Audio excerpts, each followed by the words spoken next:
श्रीरमणं परांशुगुरुं श्रीभाष्यकारं श्रीकाञ्चीपतिवादिनीकरं श्रीस्वाम्यनन्तं वरं विश्वक्सेनयतीन्द्रदेशिकमनं श्रीरामकृष्णां नृपं नत्वा नौमि निजं गुरुं यतिवरं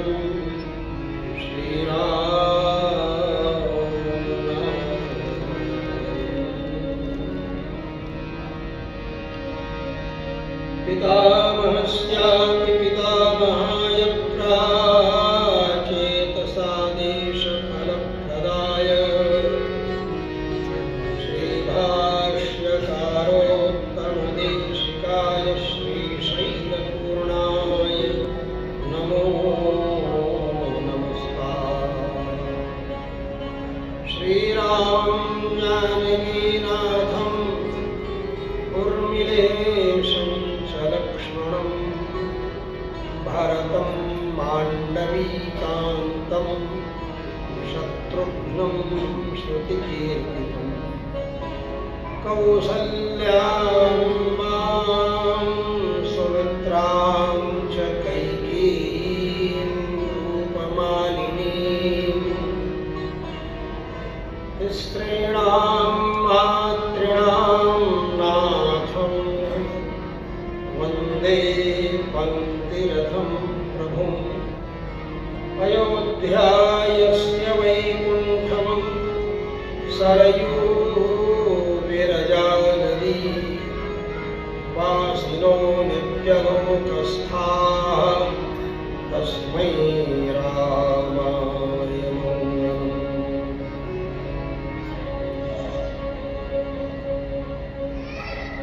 जय सिया राम जय जय सीताराम जय सिया राम जय जय सीताराम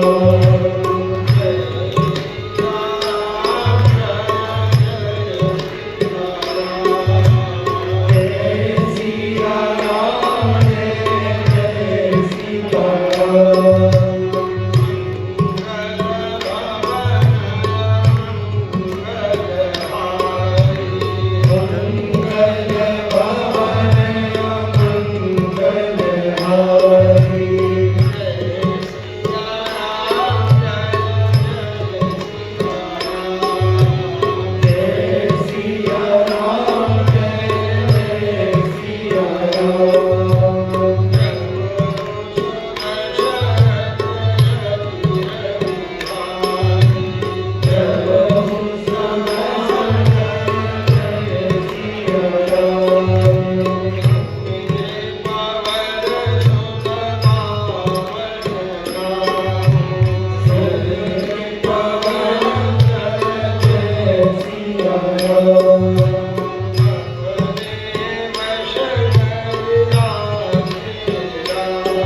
सीताराम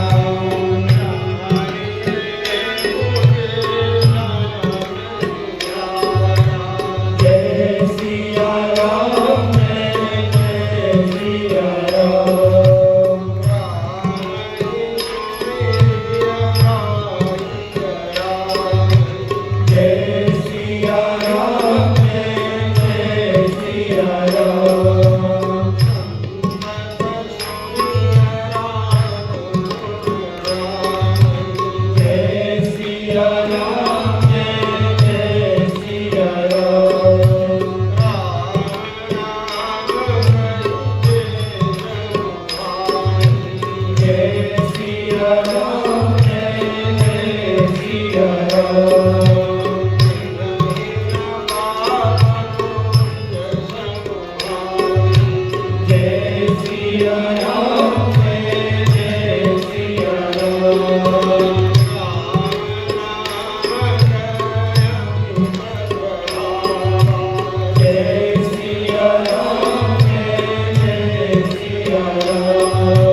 सन्निधि में,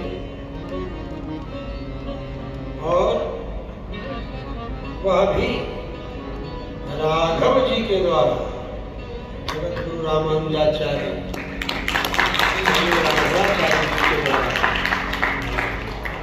राम जी की कथा राघव जी जब सुनाओ तो फिर क्या छूटने वाला है? थोड़े में ही सब कुछ आ जाने वाला, और वह भी कथा हमारे यहाँ शास्त्रों में जहाँ 3 संख्या कहनी होती है वहाँ राम शब्द का प्रयोग किया जाता है। रामत्रयम् प्रेम बलि युधिष्ठिर ब्रुवन्तु वक्पूर्णमनोरथम सदा। तो जहाँ 3 संख्या कही जाती है वहाँ राम शब्द का प्रयोग होता है।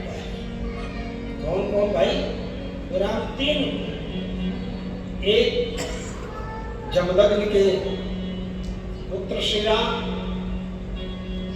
एक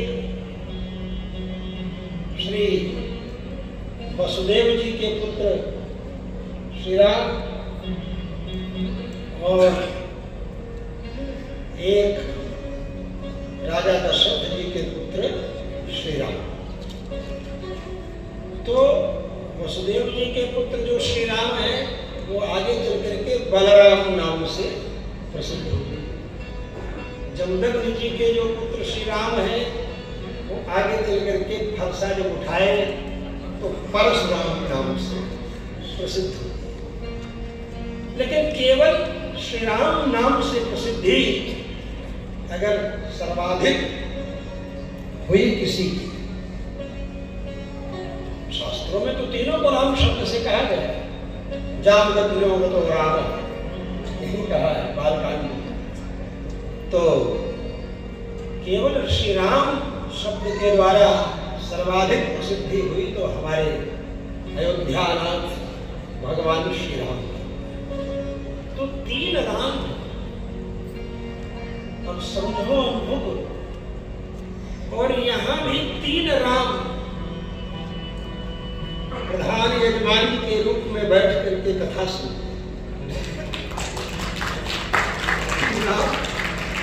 संयोग, ये संयोग ही। यहाँ भी 3 राम,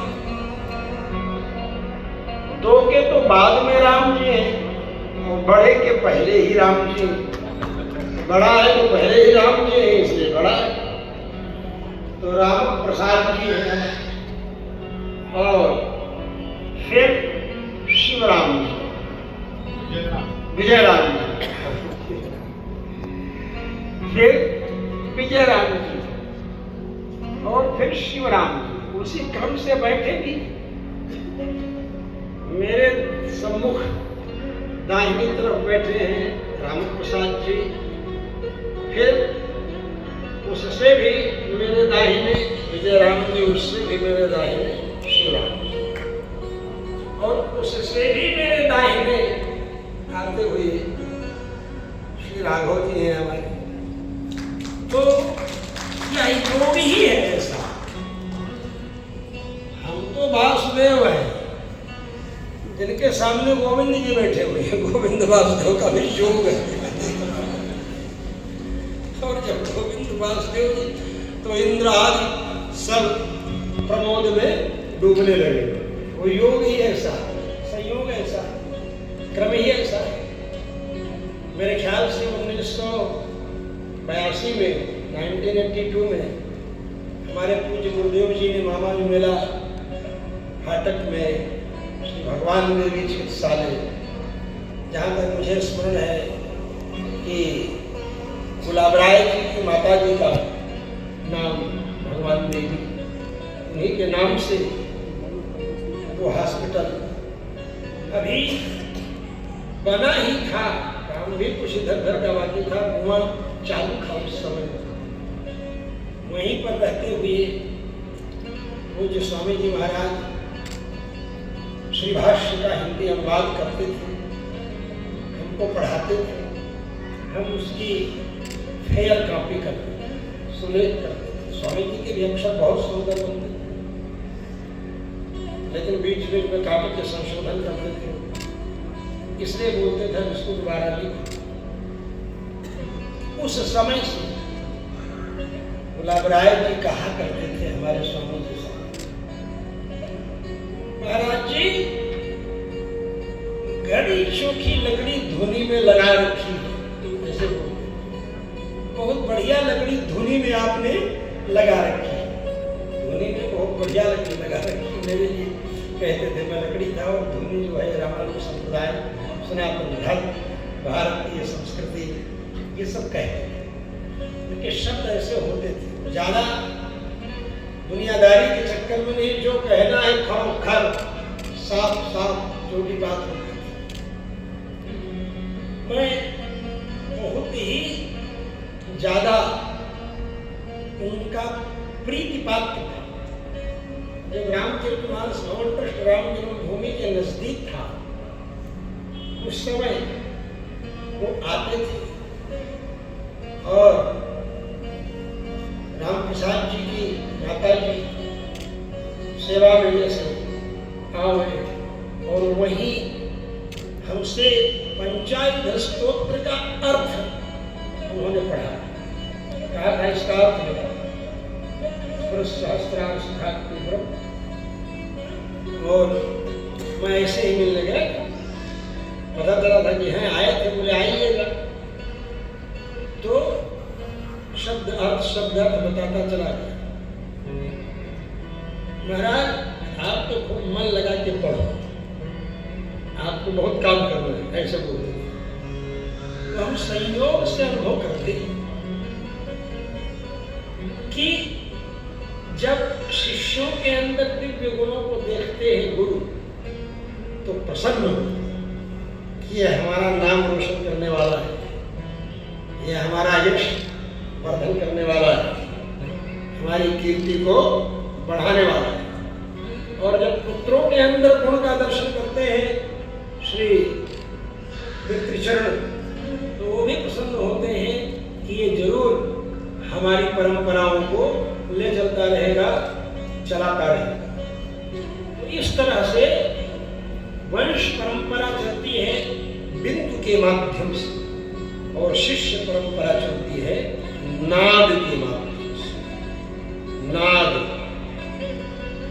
नाद के माध्यम से, नाद माने स्वर, स्वर के माध्यम से, मतलब अष्टाक्षर मंत्र हमने दिया आपको, आपने दिया अपने शिष्य को, रविश्वराचार्य जी को, देखिए बैठे हुए हैं, कृष्णाचार्य जी को, और दामोदराचार्य ही है, तो ये परंपरा इन्होंने फिर आगे दूसरे को दिया। ये चलती है परंपरा, यही विधि है दो प्रकार की। तो राजा दशरथ जी सोचते हैं कि मैंने तो सब कुछ कर लिया, बड़े बड़े यज्ञ हमने किए, आप तदक्ष, मतलब ऐसी विधियों के माध्यम से हमने यज्ञ संपन्न किए कि आप तदक्षिणा, मतलब जो मन में है आचार्यों के वह दक्षिणा मिला। इस तरह के यज्ञ किए, कुछ बाकी नहीं रह गया। क्या कहते हैं, राम जी को युवराज बनाने के अलावा कोई काम बाकी नहीं रहा, इसकी भूमिका बनी। आज ही अयोध्या कांड का, श्री अयोध्या कांड का प्रारंभ हुआ है, और अयोध्या कांड का प्रथम श्लोक क्या है, गच्छता मातुल कुलम भरतेन तदा नघा शत्रुघ्नो नित्य शत्रुघ्नः नीतः प्रीति पुरस्कृतः। प्रथम श्लोक, मातुल कुलम गच्छता महात्मना भरतेन अनघः नित्य शत्रुघ्नः प्रीति पुरस्कृतः नीतः। मामा के घर में जाते समय भरत जी ने अत्यंत प्रीति जिनके प्रति है, ऐसे छोटे भाई शत्रुघ्न को अपने साथ लेकर प्रस्थान किया। विशेषण क्या देते हैं? अनघा। अनघा विशेषण देते हैं, मतलब जिसमें अघ न हो, पाप न हो। अयोध्या में सभी लोग उस समय किसी न किसी प्रकार से, किसी न किसी प्रकार की चूक कर चुके, जो अघ के द्वारा आचार्यों ने व्याख्याओं में वर्णित। अपने से बड़ों के सामने अपनी बात रखने की जिद करना, यह भी एक प्रकार का अघ है। भले अत्यंत प्रीत सत्ता नाम में शास्त्र न चक्र, देखिए एक शत्रुघ्न जी ऐसे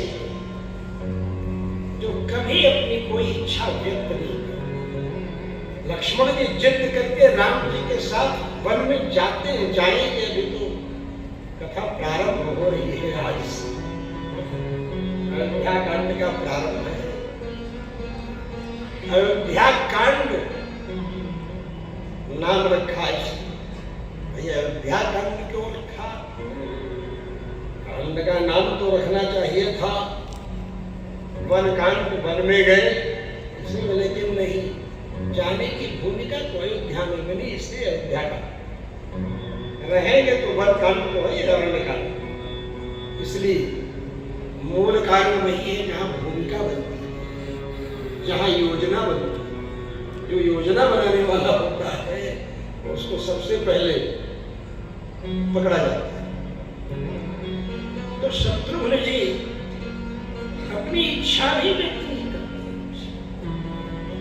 लक्ष्मण जी तो इच्छा व्यक्त करते हैं कि हम चलेंगे, जिद करते हैं। सीता की इच्छा व्यक्त करती है, जिद करती है, मैं चलूंगी वन में। लेकिन शत्रुघ्न जी कुछ भी नहीं, कुछ भी बोलते नहीं, बस भरत जी का अनुगमन करते, भरत जी के पीछे पीछे चलते। सच पूछो तो ये श्री रामायण की कथा सभी घरों की कथा है, सभी परिवार की कथा है। श्री राम जी की कथा हर घर में। और मैं तो आप सब लोगों से निवेदन करूंगा कि हिंदी टीका गीता प्रेस गोरखपुर से छपी है श्रीमद् वाल्मीकि रामायण की, आप लोग जरूर पढ़िए, एक बार जरूर पढ़िए, नियम ले लीजिए। कहीं भी टाइम मिल जाए आपको, पुस्तक कहाँ लेकर के चले, तो हम PDF भेज देंगे राम प्रसाद जी के पास, शिवराम के पास, विजयराम जी के पास, हिंदी अनुवाद का ही PDF भेज देंगे। आप मोबाइल में रखिए, नियमित रूप से वाल्मीकि रामायण एक बार आप लोग जरूर पढ़ जाइए, तब जीवन का असली रहस्य पता चलेगा और बहुत सी समस्याओं के समाधान आपको दिखाई पड़ेंगे। राजा दशरथ जी यही सोचते हैं कि राम को हम कैसे युवराज बना। बहुत सरलता पूर्वक राम जी को युवराज बनाने के लिए सभा का आयोजन कर 500 राजाओं को बुला लेते हैं, 500 राजाओं को बुला लेते हैं और सभी को बुला करके बोलते हैं कि इतने वर्षों से लगातार मैं शासन कर रहा हूं, पृथ्वी का पालन कर रहा हूं, मैंने अपने शरीर को इस सफेद छत्र के नीचे शासन करते करते जर्जर कर दिया। पांडुरस्यादपत्रस्य छायायां जड़ितम, इस सफेद छत्र के नीचे बैठकर शासन करते हुए मैंने अपने शरीर को जर्जर कर दिया है। सोहम विश्राम इच्छा, अब मैं विश्राम चाहता हूं। आप सब लोगों से मैं निवेदन करता हूं, मेरा एक प्रस्ताव है कि श्री राम को युवराज बना दिया जाए। इनके मुख से यह शब्द निकलना था कि सारे राजाओं ने करतल ध्वनि से ताली बजा करके मेरे को खड़ा करके आजकल लोग सपोर्ट करते हैं। सभी राजाओं ने समर्थन कर दिया। राजा दशरथ ने सभी राजाओं से पूछा, प्रसन्नता तो खूब हुई उनको, मेरे पुत्र को युवराज बनाने के लिए सबने एक स्वर से समर्थन किया। लेकिन दशरथ जी ने कहा, भाई मुझसे शासन करने में कैसे कहीं चूक हो गई क्या? क्या हमको अभी तक तुम लोग झेल रहे थे क्या? जो एक ही बार में कह दिया कि हाँ बहुत अच्छा बहुत अच्छा बहुत अच्छा, कम से कम फॉर्मल वे में ही कहे होते कि अरे महाराज जी आप भी देखिए, आप तो भी ठीक है शासन करिए कहिए, लेकिन आप एक बार में ही ताली बजा करके करतल ध्वनि से समर्थन कर दिए। लगता है कि हमसे आप लोग ऊब गए, आप लोग झेल रहे थे हमको। तब सब लोगों ने कहा नहीं ऐसी बात नहीं, ये तो क्या है, बोले श्री राम के गुण ऐसे ऐसे गुण अयोध्या कांड में आगे के सर्गों में इस बातें आई, लेकिन प्रथम सर्ग में भगवान के दिव्य गुणों का ही वर्णन किया। उत्सवेषु मनुष्याणां पितेव परितुष्यति। क्या कहते हैं?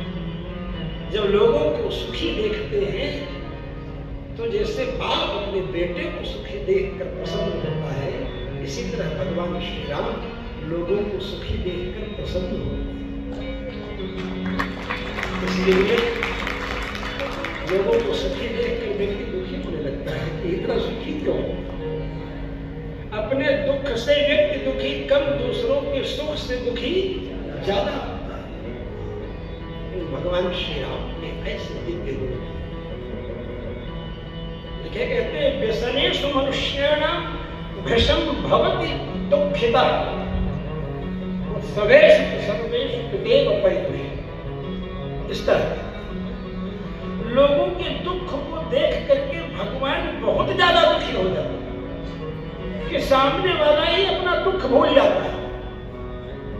सामने वाले के दुख को देखकर भगवान श्री राम इतने ज्यादा दुखी हो जाते हैं कि वो सामने वाला अपना दुख भूल जाता है। ये भगवान श्री राम की विशेषता है, ये भगवान श्री राम का गुण है। कदाचित् उपकारेण कृते नैकेन तुष्यति। अगर कोई काम एक भी कर दिया राम जी का कर दिया तो उसी से प्रसन्न हो जाते हैं, और 100 बार न किया हो उपकार तो कोई करता नहीं था, लेकिन हमें लगता है महर्षि वाल्मीकि जी उनके गुणों को व्यक्त करने के लिए ऐसा कहते हैं, नहीं तो राम जी का अवतार करने वाला, लेकिन सारे दुनिया की दृष्टि में मंथरा ही अपकार करने वाली, लेकिन वह भी रामस्य वनवासो हि सुखोदर को भविष्य। राम जी का वनवास सुखोदर बहुत ही ज्यादा सुख लोगों को देने वाला होगा। तो उस विषय में बताते हैं भगवान श्री राम के गुण, कि भगवान के गुण ऐसे, यही राजाओं ने कहा है, आपके पुत्र के गुण ऐसे।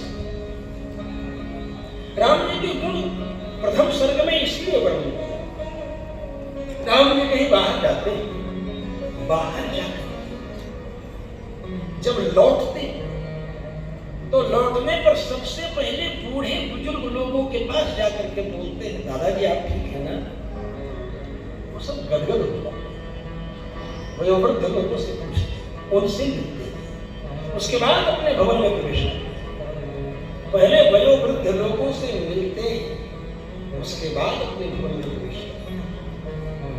यहाँ तक कि जब उनके युवराज पद पर अभिषिक्त होने का समाचार अयोध्या में मिला उनको, तो लड़कों ने जो उनके हम उम्र साथी थे, वो सब सोचा राम जी राजा बनने वाले हैं, राम जी राजा बने तो अपन ही राजा बन गए। एक तरह से, मतलब इस तरह से सब युवराज, सब उनके साथी लोग सोचते हैं।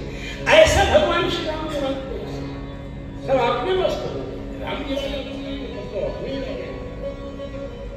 ऐसा भगवान के प्रति समर्पण है लोगों का और भरोसा है राम जी के। जो वृद्धा माताएं हैं वो सोचती हैं अरे राम राजा बनने वाला है, युवराज पद पर आने वाला है, तो मेरा ही छोरा युवराज बनने वाला है, ऐसा मुझे अनुभव हो रहा है। ऐसा अनुभव करते हैं भगवान श्री राम। लेकिन भगवान श्री राम सोचते हैं मुझे राम राज्य की स्थापना करनी है, और राम राज्य अयोध्या से नहीं प्रारंभ होता है। राम राज्य तो जन जन की भावना से, गिरिजन, वनवासी जन, भारतवर्ष के नगरों, वनों से प्रारंभ होता है। सबसे अंतिम पायदान पर खड़े हुए व्यक्ति के माध्यम से राम राज्य की नींव रखी